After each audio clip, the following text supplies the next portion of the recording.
স্বাগতম সবাইকে চিক চ্যাটের আমাদের প্রথম সিজনের প্রথম এপিসোডে। আজকে আমাদের যিনি গেস্ট, আমাদের এনআইডির একজন প্রাক্তন শিক্ষার্থী, যিনি তার স্বকীয়তায় নিজের একটি জায়গা তৈরি করেছে ইন্ডাস্ট্রিতে। সো আমরা তার গল্পটা শুনবো, কিন্তু তার আগে আমরা একটা ব্যাকগ্রাউন্ড বলে নিই যে আমরা এই চিক চ্যাটস যে পডকাস্টটা শুরু করেছি, এটার মেইন পারপাসটা আসলে কি।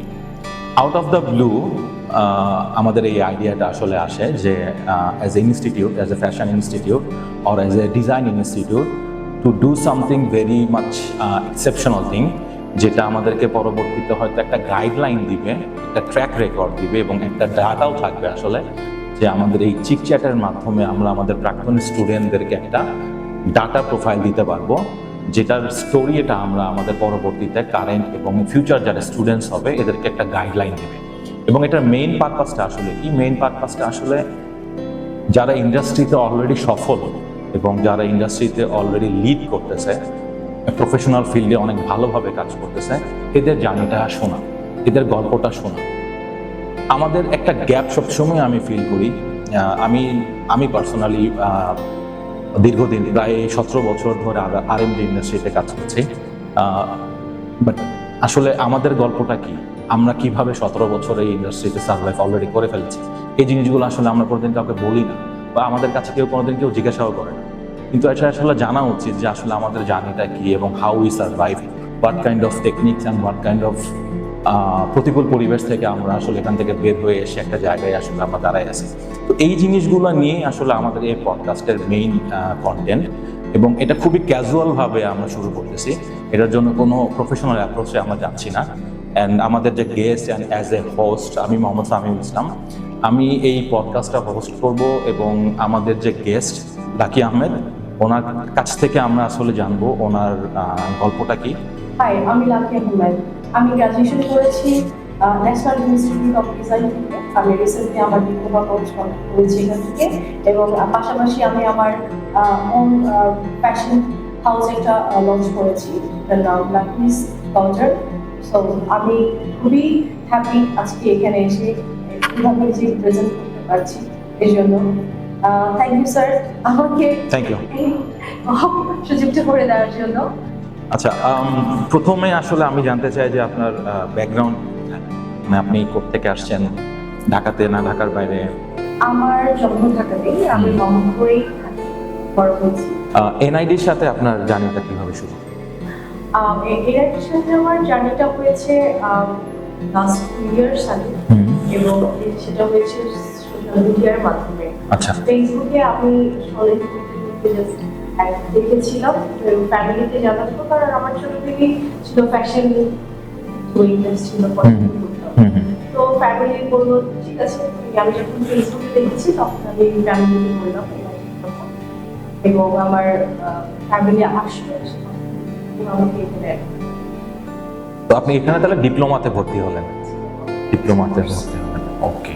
দেন আপনাদের ক্লাস শুরু হলো। এটা কোন সালের কথা? এটা হয়েছে 2023-এ। ওকে, সো আপনি তখন কি গ্র্যাজুয়েশন কমপ্লিট করা নাকি? হ্যাঁ, বিবিএ কমপ্লিট। আপনি কোথা থেকে বিবিএ কমপ্লিট করেছেন? আমি করেছি মহিলা কলেজ থেকে। আচ্ছা, ওকে। সো বিবিএ কমপ্লিট করার পরে আপনার প্যাশন যখন ফ্যাশন ডিজাইনের দিকে আসলো, সো এই জিনিসটাকে আপনার শুরুতে is it very difficult for you to pursue your family or it was very spontaneous? না, অনেক বেশি কঠিন ছিল তা না, কারণ তারা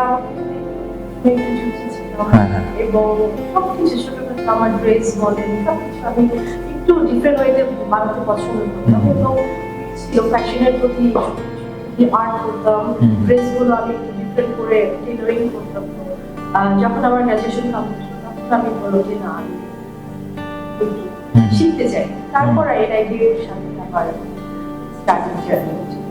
ওকে, and how was the total journey with NID for এটা মোটামুটি 1 বছরের জন্য ছিল কোর্সটা? It extended almost 2 years, and how was the journey? Very good. Okay, and how was the learning process? এখানকার ফ্যাকাল্টি, এদের facilities, knowledge, how was that?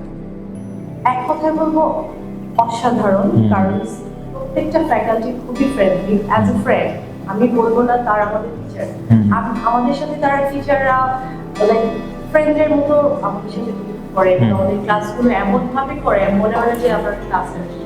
এবং আমার যতটা ধারণা ছিল যে এখানে আসার আগে শুধুমাত্র হয়তো আমি ফ্যাশন ডিজাইনার ড্রেস নিয়ে আমি কিছু শিখতে পারি, বাট অ্যাকচুয়ালি না, আমি এখান থেকে অনেক বেশি কিছু শিখতে পারছি। আমি এর পাশাপাশি অনেক ট্রেনিং যে শুধু ড্রেস তা না, আমি অনেক কিছু শিখতে পারছি। যেমন এক্সাম্পল এটা কি বলা যায়, যেমন সফট স্কিল, কমিউনিকেশন স্কিল, অবশ্যই এগুলো তো অনেক বেশি এফেক্ট করে না, এগুলো আপনি লার্নিং এর মধ্যে চলে আসে। That's very good, that's very good. So আপনার দেন আপনি এখান থেকে ডিপ্লোমা কমপ্লিট করার পরে how started your professional career? এখান থেকে আমাদের তো ইয়ারলি একটা প্রোগ্রাম হয়, হ্যাঁ ফ্যাশন নোভা হয়, সেখানে আমি দুইবার পার্টিসিপেট করেছি এবং খুব ভালো এক্সপিরিয়েন্স হয়েছে। টিচাররা তো অনেক আমাদের অনেক হেল্পফুল, ওইটা করে আমার কনফিডেন্ট বেড়ে গেছে। টিচাররা আমাদের এখানে যে ফ্যাকাল্টিগুলো আছে তারা অনেক হেল্পফুল, আমাদের সবসময় ইন্সপায়ার করে তোমরা কিছু করো, কমপ্লিট করেছি। তারপরে আমি আমার স্টার্ট হলো ফ্যামিলিকে বললাম যে আমার তো মোটামুটি কমপ্লিট, আমি এখন তখন ফ্যামিলি বলল ঠিক আছে কি করতে পারো, তখন আমি আস্তে আস্তে টিচারদের সাজেশন নিয়ে আমি স্টার্ট করেছি। Okay, so is it difficult like you started with the job or you started with your own brand or business? এটা কেমন ছিল? একদমই ছিল না, একদম ইজি ছিল আমার জন্য, কারণ আমাকে তো টিচার এমনভাবে গাইডেন্স করেছে বা আমার ফ্যামিলি সাপোর্ট করেছে, তো আমার তো কোনো প্রবলেম হয়নি। সো আপনার কি কোনো ইন্টার্নশিপের কোনো অপশন ছিল or you did any kind of internship, এরকম কি কোনো কিছু ছিল নাকি আপনি ডাইরেক্টলি আপনার ব্যবসা শুরু করেছেন? না, আমি অ্যাকচুয়ালি ডাইরেক্ট করেছি। You started your own business and you started your own brand label. Okay, so fashion product ডেভেলপমেন্টের এই কনসেপ্টটা আপনাকে আপনার ক্রিয়েটিভিটিতে কিভাবে হেল্প করছে, এই জার্নিটা, অথবা এটা নিয়ে যদি আপনি দু চারটা কোনো কথা বলেন যেটা স্টুডেন্টদেরকে হেল্প করবে? বিভিন্ন অকেশনালি এবং আমাদের বিভিন্ন theme wise fashion show, recently আমি যেটা আমাদের গ্রাজুয়েশন কমপ্লিট করার মাঝামাঝি আমি যেটা থিম ওয়াইজ যেটা প্রোগ্রাম অ্যাটেন্ড করেছি, একটা ছিল জামদানি সাবজেক্ট এবং আরেকটা ছিল মিনা করা। তো সেটার উপরে আমি ফ্যাশন করেছি, আমি ওর ডিজাইন করেছি। আমার টিচারদের অবশ্যই ইন্সপিরেশন ছিল, যারা আমাদের অনেক আইডিয়া দিয়েছে, সেটা ওয়াইজ করে আমরা ওখান থেকে আমি আসলে ইন্সপায়ার হয়েছি, প্রোগ্রাম করেছি, করার পর আমার কনফিডেন্টটা বেড়ে গিয়েছে। তারপর মনে হয়েছে কেননা আমি আমার নিজের ডিজাইন নিয়ে কাজ করি, তারপর আমি ইন্সপায়ার হয়ে আমি বাসায় কিছু কাটাকাটি করে ডিজাইন করার, তো এরপরে ভাবলাম যে ঠিক আছে আমি একটা চাইলে তো একটা ফ্যাশন হাউস বা আমার নিজের একটা ওন একটা বিজনেস, তারপরে আমি এইভাবে ইন্সপায়ার হয়ে স্টার্ট করেছি। আচ্ছা, আমি ওই ফ্যাশন থিমটাতে আবার একবার একটু যেতে চাই, যে জামদানি নিয়ে কাজ করছেন। এর আগেও জামদানি নিয়ে আসলে বাংলাদেশে অনেক কাজই হয়েছে, অনেকেই অনেকভাবে ইন্সপিরেশন নিয়ে কাজ করছে। তো আপনার ইন্সপিরেশনের জায়গাটা জামদানি কেন ছিল? Why you didn't pick the other topic? আবার ওই মিনা কার্টুনের ক্ষেত্রে আমার সেম কোশ্চেন, যে হোয়াই মিনা কার্টুন বা কার্টুনই কেন? অ্যাকচুয়ালি পুরো থিমটাই ছিল সেটার উপরে, আচ্ছা, গ্রুপ ওয়াইজ ছিল, ইন্ডিভিজুয়ালি, বাট সবারই সেম থিম ছিল, সবাই তার নিজের ডিজাইনটা। ওকে, সো এই কার্টুনের যে থিমটা ছিল, এখানে মিনা কার্টুনে আসলে কি টাইপের ড্রেস আপনারা ডেভেলপ করেছিলেন ওই সময়টাতে? মিনার ক্যারেক্টার, মিনা কি ধরনের পোশাক, মিনার ভাই ছিল, মিনার একটা পাখি ছিল, তারা কিরকম ড্রেস ওয়ার করতো, তাদের লাইফস্টাইলটা কেমন ছিল, সেটার উপর ক্লিক করে আমাদের সেটাকে কম্বাইন করে আমরা ড্রেস বের করেছি, যে ডিজাইন করেছি, নিজে স্টিচ করেছি, দেন আমরা সেই ড্রেসটা করেছি। ওকে ওকে, সো প্রোডাক্ট ডেভেলপমেন্টের ক্ষেত্রে আপনি কি কি ধরনের প্রসেস ফলো করেন? যেটা আমি আপনার অফলাইনে একটু মানে কথা হচ্ছিল যে আপনি ডোমেস্টিক মার্কেট নিয়ে কাজ করতেছেন, লোকাল প্রোডাক্ট নিয়ে কাজ করতেছেন। সো আমরা জানবো যে লোকাল প্রোডাক্ট নিয়ে আপনি যখন কাজ করছেন, আপনার এই প্রোডাক্ট ডেভেলপমেন্টের পুরো স্টেপটা কি, কী কী পার্সপেক্টিভগুলো থাকে, এবং পুরো প্রসেসটা সোর্সিং থেকে শুরু করে ডেভেলপমেন্ট পর্যন্ত আপনি যদি এই প্রসেসটা যদি আপনি আমাদের সাথে শেয়ার করেন আমাদের স্টুডেন্টদের জন্য। আমি অ্যাকচুয়ালি শুরু থেকেই আমি আমার বাসায় কাপড় কিনে সেটাকে আমি কেটে কেটে নিজের মতো কিছু করার, তারপর আস্তে আস্তে দেখলাম যে না, মার্কেটে তো আসলে এটা দিয়ে হবে না, আমাকে একটু ডিফারেন্ট ওয়ে দিতে। তারপর আমি আসলে অনেক বেশি কোয়ান্টিটি দিয়েও তো আমি হবে না, যাতে ফ্যাশন চেঞ্জ হতে থাকে। তো আমি আমাদের দেশের বাইরে থেকে কোর্ট করে কিছু নিয়ে আসি, ক্লদিং নিয়ে আসি এবং পাশাপাশি গজ কাপড়ও নিয়ে আসি, এনে সেটাকে একটু কাস্টমাইজ করি আমার মতো। সেটার মধ্যে কিছু স্টোন অ্যাড করি, কিছু হ্যান্ড স্টিচ করি, করে সেটাকে একটু কাস্টমাইজ করে আমি আমার ওন যে ব্র্যান্ডের লোগোটা সেটা অ্যাটাচ করে তারপরে আমি আমার ডিজাইনটাকে। ওকে, সো আপনি যে প্রোডাক্টগুলো বাইরে থেকে আনছেন এগুলো কোন কোন দেশ থেকে নর্মালি আপনি সোর্স করতেন ওই সময় আমি ইনিশিয়ালি? ইন্ডিয়া থেকে নিয়ে আসি এবং যে গজ কাপড় সেটা চাই। আচ্ছা, তো আপনার লোকাল প্রোডাক্টের আপনার প্রোডাক্ট ক্যাটাগরি কি? আপনার ব্র্যান্ডে আপনি কোন কোন ধরনের প্রোডাক্টগুলোকে প্রমোট করেন? মেন্স ওয়্যার আর ওমেন্স ওয়্যার আমি কি কি? Women's wear নেই? কিডস, আচ্ছা। এবং সেগুলো সবই কি মানে লোকাল মার্কেট ভিত্তিক, যারা আমাদেরকে ফর এক্সাম্পল এটা কি আমাদের দেশীয় কালচারের সাথে যায় এরকম কোনো কিছু, অর সামথিং লাইক কোনো ইভেন্টফুল কোনো ড্রেসের জন্য, কোনো ইভেন্টের জন্য যে ধরনের ইভেন্টের জন্য যে স্পেসিফিক যে ধরনের ড্রেসগুলো করা হয় ওগুলো, নাকি ডেইলি রেগুলার বেসিসে আমরা যে ধরনের মহিলারা বা মেয়েরা বা বাচ্চারা যে ধরনের ড্রেসগুলো ওরা ওয়্যার করে যেগুলো পরে ওই টাইপের কিনা? আসলে আমি রেগুলার ওয়্যারটা বলছি না, আমি একটু পার্টি ওয়্যার, বেবিদের পার্টি ওয়্যার ড্রেসগুলো সেটা ঠিক আছে। আমাদের যে ওয়েস্টার্ন ওয়্যার, ওয়েস্টার্ন ওয়্যার যে ড্রেসগুলো সেটা আমি ঠিক আছে। বাট ব্যাপারটা এরকম না যে সালোয়ার কামিজ আর লন বা এরকম কোনো কিছু না, গাউন টাইপের। ওকে, হ্যাঁ, এগুলো কি হট কটিউর বলে বা এরকম কোনো কিছু? হট কটিউর বলে, আচ্ছা। ওকে, আচ্ছা, তার মানে আপনার সেগমেন্টেশনটা একটু এক্সপেন্সিভ সেগমেন্টেশন না, মানে জেনারেল মার্কেট প্রাইস থেকে একটু হাইট, একটু upscale. Why you choose the upscale product, মানে কেন এটা এক্সপেন্সিভ লাইনে কেন গেলেন? অনেকটা এক্সপেন্সিভ তা না, আমি খুবই রিজনেবল রাখার মধ্যেই চেষ্টা করি, কারণ আমি যেহেতু এটাকে ইম্পোর্ট করে নিয়ে আসি, এটার জন্য তো আমাকে একটু প্রাইসটা একটু রাখতেই হয়, যেটা আমি কোন ডিজাইন এখানে সেটা অ্যাটাচ করছি। তো আমি আর চেষ্টা করি আমি রিজনেবল রাখার জন্য, কিন্তু আমাকে একটা মিনিমাম প্রফিট মার্জিন রাখি এবং আমার ডিজাইনগুলো একটু ইউনিক। সো আমি যেহেতু নিজে ডিজাইন করছি সেটার জন্য, সো আর আমি রেগুলার ওয়ার্ক থেকে অ্যাভেলেবেল সব জায়গাতেই পাওয়া যায়, আর সবাই একটু চুজ করে পার্টিতে অথবা বাইরে কোথাও গেলে একটু ডিফারেন্ট কিছু ওয়ার করার জন্য। সো এই জন্য আমি একটু ডিফারেন্ট চেষ্টা করি। আচ্ছা আচ্ছা, আপনার ডিজাইন প্রসেসটা কিরকম থাকে? For example, do you sketch at the initial stage, sketch করে কি সেটা আইডিয়াটা জেনারেশন করেন, তারপরে মুড বোর্ড তৈরি করেন, এরকম কি কোনো কিছু? Or how do you process it? Mood বোর্ডটা আমি করি না, বাট আমার স্কেচ করি। অনেক সময় আমাদের কিছু আমার কাস্টমার আছে তারা কাস্টমাইজ না, they come with the specific orders. Right, আমাকে তার বেবির পার্ট মনে করে। আচ্ছা, আমাকে এমনও বলে যে আমাকে same as mother daughter dress করে দাও। আচ্ছা, পেয়ার্স, রাইট। তখন আমাকে সেটা কাস্টমাইজ করতে হয়। তাদের কিছু সিলেক্টেড কিছু ডিজাইন থাকে, আমাকে তখন স্কেচ করতে অ্যাটাচ করতে হয়। দেন তখন আমি ড্রেস নিয়ে এসে সেটা তাদের মতো করে। সো ইন্ডিয়া থেকে যখন আপনি ফেব্রিকগুলো আনছেন, সো এই ফেব্রিকগুলো আনার ক্ষেত্রে আপনার সিলেকশন প্রিন্সিপালগুলো কি কি থাকে, কি কি বিষয় বিবেচনা করে নিয়ে আসে? ফর এক্সাম্পল, রানিং কালারগুলো কি সেরকম চলতেছে এগুলো, বা ফেব্রিক টেক্সচার কিরকম, বা কোন টাইপের ফেব্রিক আনতেছে, এটা একটু বলেন। আমাদের অনেক সময় আমাদের সিজন ওয়েদার উপর ডিপেন্ড করে, তারপর আমাদের এখন কোন অকেশন চলছে, আমাদের তো দেশে অনেক অকেশন থাকে, আপনার বৈশাখ থাকে, তো সেটার উপর ডিপেন্ড করে আমি সেই সিজনাল। সামারের ক্ষেত্রে কোন ধরনের ফেব্রিক আপনি প্রেফার করেন? সামারে তো আমি কটনটা নিয়ে আসার কারণ সবাই তো কটনটাকে আমি প্রেফার করি। ওকে, আর নরমালি উইন্টারের ক্ষেত্রে? উইন্টারে আমরা যেমন ভেলভেটটাকে নিয়ে আসি কিছু, আর কটনের মধ্যে কিছু আছে না, এইগুলো নিয়ে আসি। যেটা আমার ওয়েস্টার্ন ওয়্যার, তখন আমি জিন্স, তারপর ফুল হাত, টি-শার্টস, ওই ড্রেসগুলো আমি। তো যে ধরনের ফেব্রিক আপনি ইন্ডিয়া থেকে আনতেছেন, ইন্ডিয়া ছাড়া কি অন্য কোনো দেশ থেকে আনতেছেন নাকি শুধু ইন্ডিয়া থেকে আনতেছেন?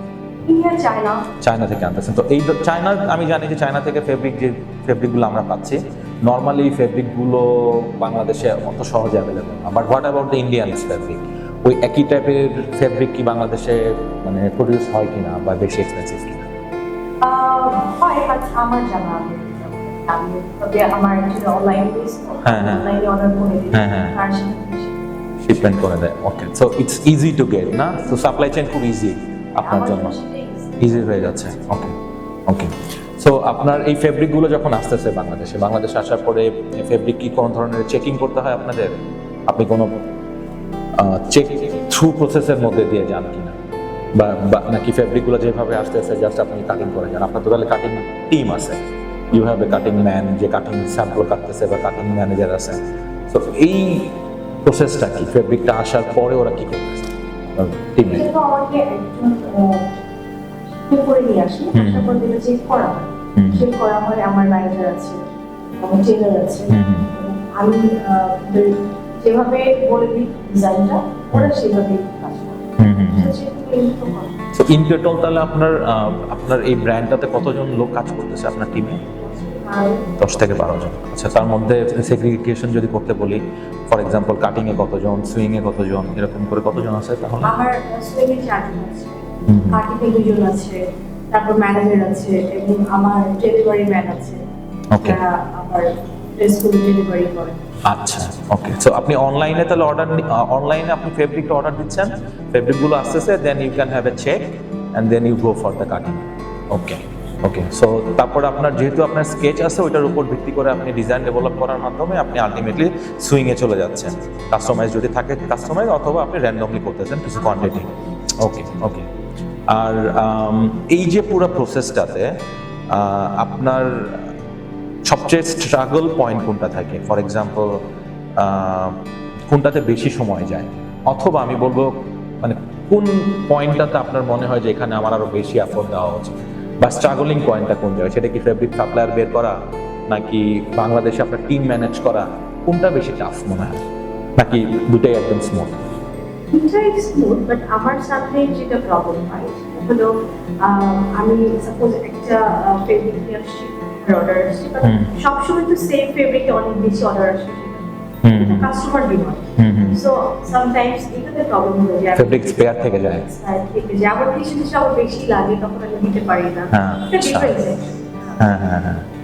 সো এই ক্ষেত্রে ফেব্রিকের লোকাল মার্কেটে বা ডোমেস্টিক ফিল্ডে কাজ করার জন্য ফেব্রিকের ফোরকাস্টিং করা কি সম্ভব কোনোভাবে? যারা লোকাল মার্কেটের জন্য কাজ করতেছে, করা সম্ভব? অবশ্যই করা যায়। তারা তো চাইলে, আমাদের বাংলাদেশে তো সবকিছু অ্যাভেলেবল, চাইলেই করতে পারে। হয়তো আমার জন্য এটা ইজি মনে হয়েছে, আমাদের দেশে তো সবই পাওয়া যায়। তো স্পেয়ার যে ফেব্রিকটা থাকে পরবর্তীতে, ওইটা পরবর্তীতে আর কি কাজে লাগে তাহলে তখন? ওটা যদি কোনো অর্ডারে ধরেন কোনো কাজে না লাগলো, আমি এটা করে দিই। আচ্ছা, সেটা একটা থেকে যায়, ওটার কি কোনো রিসাইকেলিং এর কোনো প্রসেস আছে, আর ইউ অন্য ডিজাইন? আচ্ছা আচ্ছা, ওকে। তো আপনার এই পুরো প্রসেসটাতে কোন জিনিসটাকে আপনি বেশি এমফেসাইজ দেন? ডিজাইন প্রসেস, সুইং প্রসেস, আর কোয়ালিটি ইস্যুস, আর প্রাইজিং ইস্যুস, আর কাস্টমার টেস্ট? কোনটাকে আপনি বেশি আসলে, আমি যদি বলি র্যাঙ্কিং করতে হয় আর কি, তাহলে সেটা আসলে 1-2 করলে কোনটা আসলে সবার আগে আসে এবং কোনটা সবার পরে আসে? আমার মতে কাস্টমার স্যাটিসফ্যাকশন, তাকে তো স্যাটিসফাই করতে হবে ডিজাইন দিয়ে। আমার ডিজাইন দিয়ে হোক, তারও তো ডিজাইন দেয়, তো তার ডিজাইনটা আমি চেষ্টা করি তার মনের মতো করে দেওয়ার। যখন সে সেটা পেয়ে হ্যাপি হয়, আমাকে একটা রিভিউ দেয়, তখন আমি মনে করি যে সবথেকে বেশি ইম্পর্টেন্ট কাস্টমার স্যাটিসফ্যাকশন।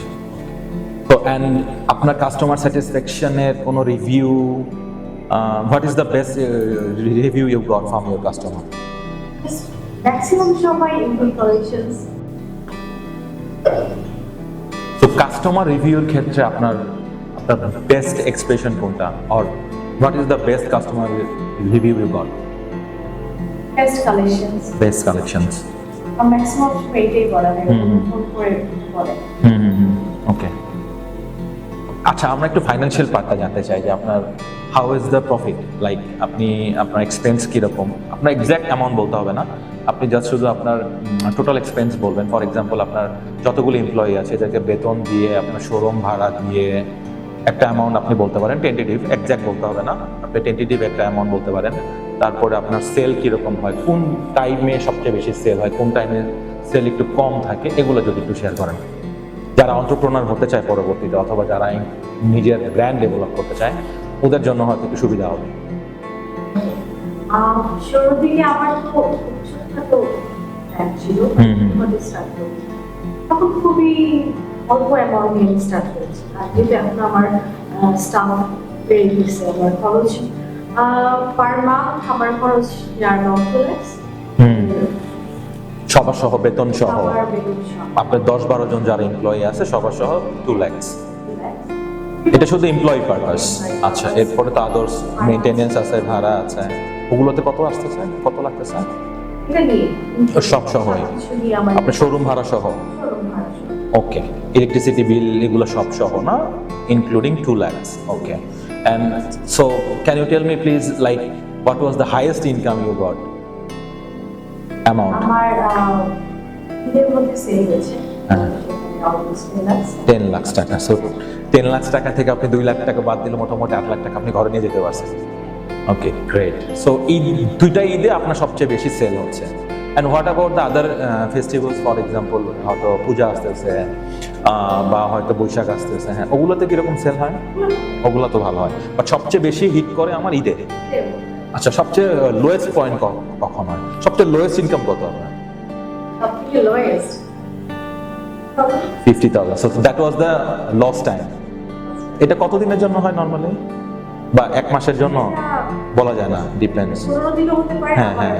মাসে 1 মাসও হতে পারে। ওকে, সো আপনার এই যে রিভিউটা আপনার কাস্টমার থেকে যে আপনি রিভিউটা পাচ্ছেন, এই রিভিউ থেকে আপনি কি কোনো ধরনের ডাটা কালেকশন করে কি নতুন কোনো ডিজাইন কনসেপ্টে কাজে লাগানোর কোনো উপায় আছে, বা এইভাবে কি কোনো কিছু করা যায় আসলে?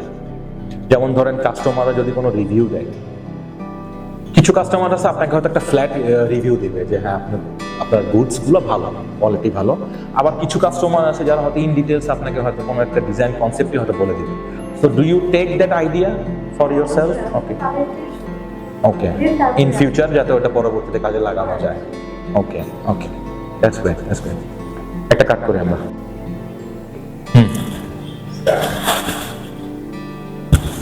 সো আপনার ব্র্যান্ডে আপনি তাহলে কোন কোন ক্যাটাগরি নিয়ে কাজ করতেছেন? আপনি একটু আগে বলছেন যে আপনি মেয়েদের ড্রেস এবং বাচ্চাদের ড্রেস নিয়ে কাজ করতেছেন। তো বাচ্চাদের আসলে এজ রেঞ্জটা কি?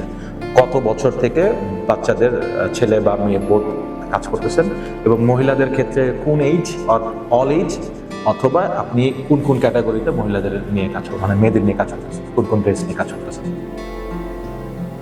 আমি বেবিদের ড্রেস অ্যাকচুয়ালি 2 ইয়ার্স থেকে 12 ইয়ার্স, যেহেতু ওদের পার্টি ওয়্যার থেকে এই বয়সটাতে পার্টি ওয়্যার বেশি সেলিব্রেশন করা হয়। সেটা ছেলে মেয়ে বোধ? No, only girls. Only girls. ও, মেয়েদের, বাচ্চাদের ক্ষেত্রেও গার্লস? ওকে, ওকে। So এই জন্য আমি 2 থেকে 12 বছর পর্যন্ত এজের বাচ্চাদের নিয়ে কাজ করছি, এবং তাদের বিভিন্ন পার্টি থাকে, পার্টি ওয়াইজ থাকে, কালার থাকে, আর আমাকে ফটো দেখায়, সেটাকে সেই কালারের উপর ডিজাইন করে আমি নিজে দেন তারা আমাকে বলে যে আপনি এটা করে দাও, আমি তারপর সেটা করে দিই। এবং বড়দের ক্ষেত্রে হয় যেটা ওয়েস্টার্ন ওয়্যারগুলো করি, সেটার সাথে আমি যেহেতু ইম্পোর্ট করে নিয়ে এসে যেটা কাস্টমাইজ করে দেন আমি সেটাকে সেল করি আমার ওন ডিজাইন দিয়ে।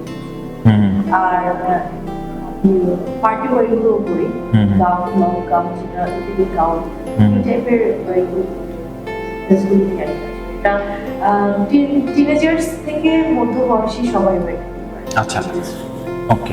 এই ড্রেসগুলোর প্রাইস রেঞ্জ কিরকম, একটু আইডিয়া দিয়ে দিতেন? প্রাইস রেঞ্জ আমি চেষ্টা করি খুবই রিজনেবল রাখার। বাচ্চাদের যে ড্রেসগুলো হয় সেগুলো আমার 1000 থেকে স্টার্ট, সেটা ম্যাক্সিমাম 3-4-5,000 এর মধ্যে চলে যায়, নট বিয়ন্ড 5,000। হ্যাঁ, এবং ওয়েস্টার্ন ওয়্যারগুলো সেম। আমি বড়দের জন্য যেটা করি, টিনেজার্সদের জন্য যেটা করা হয়, সেটাও 1,000-1,200 টাকা থেকে স্টার্ট করে 2,000-2,500 টাকার মতো হয়ে যায়। চেষ্টা করি এই রেঞ্জের মধ্যে রাখার। পার্টি গাউনগুলো 1,500 টাকা থেকে 4,000 টাকার মধ্যে আমি চেষ্টা করি রাখার। So I mean at least the middle class can touch. Okay, that's great. So এই ড্রেসগুলো নিয়ে আপনি যখন কাজ করতেছেন, সো আপনি যখন কাস্টমাইজ কাজ করেন, তখন কি আপনার অ্যাভেলেবল ফেব্রিক তাদেরকে সাজেস্ট করেন, or you have catalogues? you can show them the catalogs. Maybe the fabric is not in your hand, অথবা আপনার স্টোরে নাই বা স্টকে নাই, you have to import. So এই ক্ষেত্রে আপনি এই প্রসেসটাতে আপনার কতদিন সময় লাগে ডেভেলপমেন্টে?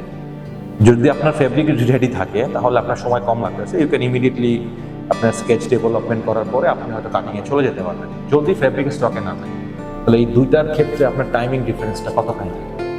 আমার যে ফেব্রিকগুলো অ্যাভেলেবল থাকে আমি সেটাই সাজেস্ট করি। ওকে।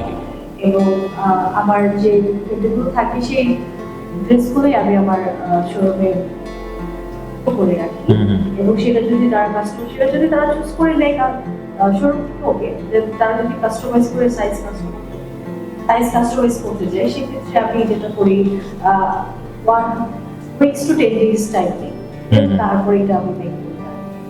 ওকে, সো 1 থেকে 10 দিনের মধ্যে আপনি ফাইনাল একটা ডেলিভারি মানে করতে পারেন। ওকে, সেক্ষেত্রে ট্রায়ালের কোনো ব্যাপার থাকে কি? ট্রায়াল, হ্যাঁ, ট্রায়াল থাকে, ব্যাপার থাকে। So the customer can come and have the trial. Okay okay. So আপনার branded, how you develop the brand identity? What makes you different from the other brands যারা এই এরিয়াতে বা এই জোনটাতে একই প্রোডাক্ট নিয়ে যারা কাজ করতেছে? What is the difference point? আমি বলবো আমারটা ডিফারেন্ট এই জন্য, কারণ অনেক তো ব্র্যান্ড আছে, বড় বড় অনেক ব্র্যান্ড আছে। আমারটা এই জন্য সবাই আমার কাছে আসে বা আমার কাছে করে, কারণ আমি চেষ্টা করি অনেক গর্জিয়াস ড্রেস খুব রিজনেবলে রাখার, প্রাইসটা খুব কম রাখার, এবং সেটা অবশ্যই কমফোর্টেবল কিনা সেটা আমি চেষ্টা করি কমফোর্টেবল ফেব্রিকের মধ্যে করে দেওয়ার। আর যে কারণে আমার সবাই আমাকে আমার ড্রেসগুলো পছন্দ করে বা আমার ব্র্যান্ডটা। So the price is the main difference point with the other brands that যারা এই জোনটা নিয়ে কাজ করতেছে, এই ক্যাটাগরি নিয়ে কাজ করতেছে। আচ্ছা, আপনি যে প্রাইসটা কম রাখতেছেন বাট আপনার প্রফিটও হাই, so why you are compromising?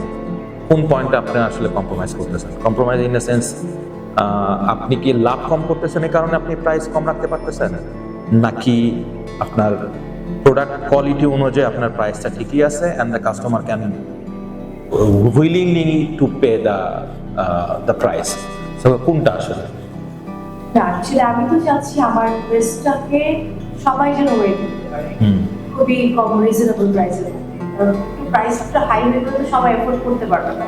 আর আমি আমার যেহেতু ডিজাইনটাকে সবার কাছে দিতে চাচ্ছি, যে কারণে প্রাইস রেঞ্জটা খুবই কম রাখতে চান। তো সেক্ষেত্রে কি আপনি আপনার প্রতিষ্ঠানের প্রফিটটাকে একটু কম্প্রোমাইজ করতেছেন? ব্যাপারটা কিরকম? একটু কম করতেছেন, কারণ আমার কিন্তু সবার কাছে সেল বেশি প্রফিট কম, যাতে আপনার কোয়ান্টিটিটা ভালো থাকে এবং রেগুলার যেন একটা কোয়ান্টিটি বের হয়ে যায় মার্কেটে। ওকে ওকে। সো তাহলে আমরা যেটা জানলাম যে আপনার ব্র্যান্ডের আইডেন্টিটিতে আপনি যেটা বলতেছেন যে you are keeping the price low that the majority people can come and buy the goods, ব্যাপারটা এরকম। ওকে, দ্যাটস গ্রেট। সো আমাদের স্টুডেন্টদের জন্য বা যারা আপকামিং যারা এই ইন্ডাস্ট্রিতে কাজ করতেছে এদের জন্য আপনি 4-5টা বা 2-3টা স্কিল বলেন যেগুলো তাদেরকে ফর ফিউচার ডেভেলপমেন্টের জন্য ওদেরকে হেল্প করবে, এরকম কয়েকটা স্কিল বলেন। আমার বিজনেসের ক্ষেত্রে আমার সাথে যেটা হয়েছে সেটা আপনাদের সাথে আমার সাথে হয়েছে, আমার যে গ্রুপ ছিল, টিম ছিল, আর আমাকে অনেক সাপোর্ট করেছে শুরু থেকে। সাপোর্ট ছাড়া আমি অ্যাকচুয়ালি এটা গ্রো আপ করতে পারবো। So team building, team management একটা বড় স্কিল। তারপরে বলবো আমি যে ইম্পোর্ট করে যে ফেব্রিকেশনটা দিয়ে আসছি, সেটার জন্য আমাকে ইম্পোর্টের সোর্সিং এর জন্য আপনাকে একটা ভালো সময় দিতে হচ্ছে। সোর্সিং ইটসেলফ এটা একটা ভালো skill, to know the sourcing point, এটা ডোমেস্টিক মার্কেটের জন্য হোক বা ইন্টারন্যাশনাল মার্কেটের জন্য হোক, আমাদের পার্শ্ববর্তী দেশ থেকে হোক। ওকে, আর আর আর কি স্কিল? যেটা হয়েছে আমার ওকে, তারপর আমি মার্কেট আমাকে সার্চ করতে হয়। এভরিডে আমি যখন শপিংয়ে যাচ্ছি বা আমি আমার নিজের ক্লদিং এর জন্য বিভিন্ন ইনস্টিটিউটে যাচ্ছি, আমি বিভিন্ন সেলার জন্য যাচ্ছি, তখন আমি সার্চ করছি এবং market value, market price up হচ্ছে, কখনো ডাউন হচ্ছে এবং কোন ফ্যাশন চেঞ্জ হচ্ছে সেটা নিয়ে আমি অ্যানালাইজ করছি। সেটা আমাকে খুব কাজে লাগায়। ওই অ্যানালাইজেশনের মাধ্যমে আমি আমার ড্রেস বলে ডিজাইন বলে সেটা ইজিলি। মার্কেট অ্যানালাইসিসের ক্ষেত্রে আপনি কি অফলাইন মার্কেট অ্যানালাইসিসটা করেন নাকি অনলাইনেও করেন? অনেক সময় ফর এক্সাম্পল আমরা হয়তো গুগল করছি or we are asking for any kind of help from AI, বা আমরা চ্যাট জিপিটিকে হয়তো জিজ্ঞেস করতেছি যে এখন ট্রেন্ড কি, বা আমরা যে কালারটা নিয়ে কাজ করতেছি। ফর এক্সাম্পল এখন 2025, তো 2025-এ বসে আমি 2027-এ আমি কী ধরনের কালার নিয়ে কাজ করব, কী ধরনের ফেব্রিক নিয়ে কাজ করব, এবং কোন ধরনের ফেব্রিকগুলো জেন্টসের জন্য, লেডিস ওয়্যারের জন্য অথবা চিলড্রেন ওয়্যারের জন্য কাজে লাগবে। এগুলো তো মোটামুটি আমাদের এই মার্কেট অ্যানালাইসিসের মধ্যে তো চলে আসে না? চলে আসে। ওকে okay. So what you like, আপনার পরামর্শ কি? ফর এক্সাম্পল আপনার নেক্সট, আপনি এই ডোমেস্টিক ফিল্ডে কতদিন ধরে কাজ করতেছেন? আপনার ব্র্যান্ডের 1.5 বছরের মতো, খুব বেশি দিন না, বাট 1.5 বছরের মধ্যে you already touch 10 lakhs per month, that's very impressive.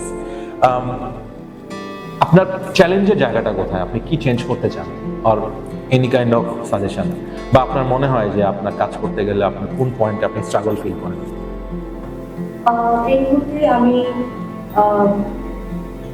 যেটা করতে চাচ্ছি সেটা হলো আমি আমার আরো আরেকটু অ্যানালাইজ করতে চাচ্ছি আমার ব্র্যান্ডটাকে নিয়ে, এবং আমি একটু সময় নিচ্ছি দেন আমি হয়তো ফিউচারে প্ল্যান আছে, ফিউচারে হয়তো আমি আরো আমার ব্রাঞ্চেস বাড়াবো, এবং প্রথমে আমার যে এরিয়াটা আছে সেখানে কাজ করবো, তারপরে আমি আরেকটু এবং ঢাকার বাইরে ব্রাঞ্চেস গুলো আমি বাড়াবো।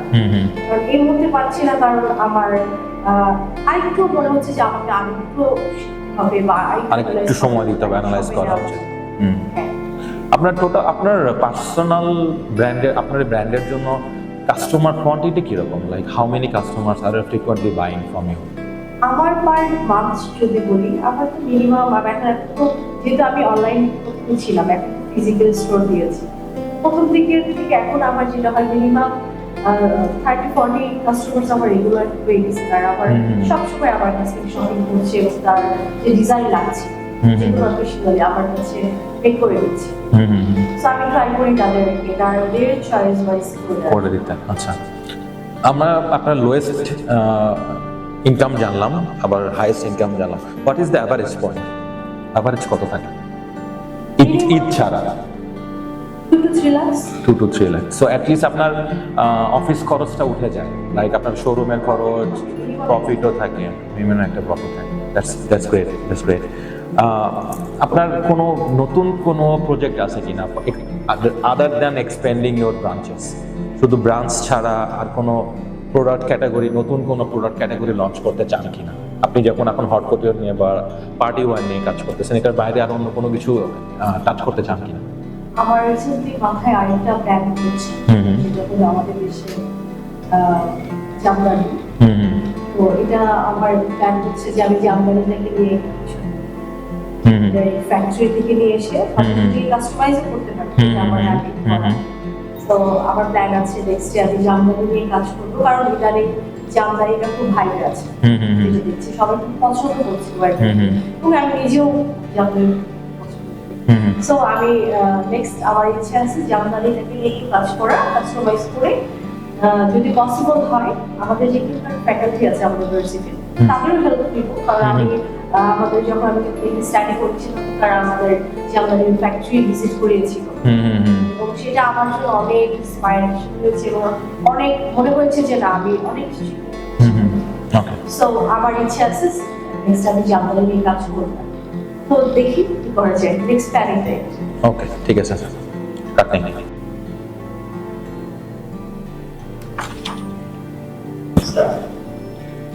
So, what do you recommendation for our current student and also for our future student? যারা ডিজাইনিং এর বিভিন্ন সেক্টর নিয়ে পড়াশোনা করতে চায়, বিভিন্ন ক্যাটাগরি নিয়ে পড়াশোনা করতে চায়। আপনি অলরেডি একটা নিয়ে আপনি পড়াশোনা করছেন, এবং অলরেডি একটা নিয়ে আপনি পড়াশোনা করে already you are done. So আপনি আপনার মতো করে একটা রিকমেন্ডেশন দেন যে how NID can help them. অবশ্যই আমি যেহেতু এখান থেকে গ্র্যাজুয়েশন কমপ্লিট করেছি, এবং অলরেডি আমি আরেকটা সেক্টরে করছি, গ্রাফিক্স থেকে স্টাডি করছি, তো আমি যেটা বলবো যারা আপকামিং স্টুডেন্ট বা যারা ফ্যাশন নিয়ে কাজ করতে যাচ্ছে বা শিখতে যাচ্ছে, স্টাডি করতে যাচ্ছে, তো তাদেরকে আমি অবশ্যই বলবো এটাতে জয়েন করার জন্য। কারণ এখানে শুধুমাত্র তারা একটা ফ্যাশন নিয়ে এসে যে ফ্যাশন নিয়ে বসে থাকবে তারা আর অ্যাকচুয়ালি অনেক কিছু শিখতে পারবে, যেটা আমি পেয়েছি। আমি আমার পার্সোনাল এক্সপিরিয়েন্স দিচ্ছি। তো আমি বলবো সবাই এখানে যেন আসে, এসে তার এক্সপিরিয়েন্স করে। এখানে শুধুমাত্র ফ্যাশন নিয়ে নয়, এখানে আমাদের অনেক কিছু শিখতে আছে। ফ্যাশন আছে, আমাদের মেকআপ আছে, আমাদের গ্রাফিক্স ডিজাইন আছে, তো অনেকগুলো আমাদের এখানে অ্যাকচুয়ালি সাবজেক্ট আছে, অনেক কিছু শিখতে পারবে, যেটা আমিও করছি এখান থেকে। তো আমি বলবো যারা আপকামিং স্টুডেন্ট আছে বা যারা ফ্যাশনের কাজ করতে চাচ্ছে, তারা অবশ্যই আসো, জয়েন করো এবং এখান থেকে অনেক কিছু শিখতে পারবা। তো আজকে আমরা একজন স্টুডেন্টের গল্প শুনলাম, যিনি এনআইডি থেকে সফলভাবে তিনি ডিপ্লোমা কোর্স কমপ্লিট করার পরে how she develop her own brand এবং তার একটা অন্টারপ্রেনারশিপের জার্নিটা আমরা জানলাম। সে কিভাবে তার প্রোডাক্টটা ডেভেলপ করতেছে, কোন ক্যাটাগরিতে সে কাজ করতেছে, যেমন সে ওমেন্স ওয়্যার নিয়ে কাজ করতেছে, চিলড্রেন ওয়্যার নিয়ে কাজ করতেছে, এবং স্পেসিফিকলি সে পার্টি ওয়্যার নিয়ে কাজ করতেছে, সে কাস্টমাইজ গুডসগুলো নিয়ে কাজ করতেছে। সো আমরা তার জার্নি থেকে আসলে কি জানলাম? তার জার্নি থেকে জানলাম যে সে তার স্ট্রাগলিংয়ের পয়েন্টগুলো কি, সে কোন কোন জায়গায় তাকে আরও বেশি স্কিল ডেভেলপ করতে হবে, কোন কোন জায়গাতে সে তার প্রাইস হাইকের ব্যাপারটা আমরা জানলাম, কোন কোন পয়েন্টে আসলে আমরা টাচ করলে একজন সফল উদ্যোক্তা হিসাবে হয়তো আমরা একটি ক্লোথিং ব্র্যান্ডের দিকে আগাইতে পারবো। যেটা আমরা একটু আগে জানলাম যে তার মাত্র 1.5 বছরের একটা ক্লোথিং ব্র্যান্ডের ওয়ার্কিং এক্সপিরিয়েন্স, বাট ইন ফিউচারে সে আরও এটাকে এক্সপ্যান্ড করতে চায়, সে আরও ব্র্যান্ড, আরও তার ফিজিক্যাল স্টোর সে ডেভেলপ করতে চায়। She started with online business, now she has a offline business. So এই ধরনের যে জার্নিটা, এই ধরনের জার্নিগুলো কিন্তু সবসময় আমাদের জন্য খুব ইন্সপায়ারিং। আমরা আসলে জানি যে আমাদের হয়তো কল্পনায় আমরা জানি যে আমাদেরকে কি করতে হবে, কিন্তু আমরা যখন একটা ইন্ডাস্ট্রিতে যে ফিজিক্যালি কাজ করতেছে তার এক্সপিরিয়েন্সটা যখন আমরা স্টুডেন্ট আমরা জানবো এবং ওখান থেকে আমরা যে ইনফরমেশনগুলো পাবো সেগুলো পরবর্তীতে কিন্তু আমাদের প্ল্যানিংয়ে, ক্যারিয়ার প্ল্যানিংয়ে কিন্তু আমাদেরকে হেল্প করবে। স্পেশালি যারা এফডিটিতে কাজ করতেছেন এবং যারা এন্টারপ্রেনারশিপের জার্নিটা শুরু করতে চান, যারা ফুল নিজের একটি ব্র্যান্ড লেভেল দাঁড় করাতে চান, তাদের জন্য আই থিঙ্ক আজকের এই এপিসোডটা অনেক বেশি হেল্পফুল হবে। Thank you so much for watching.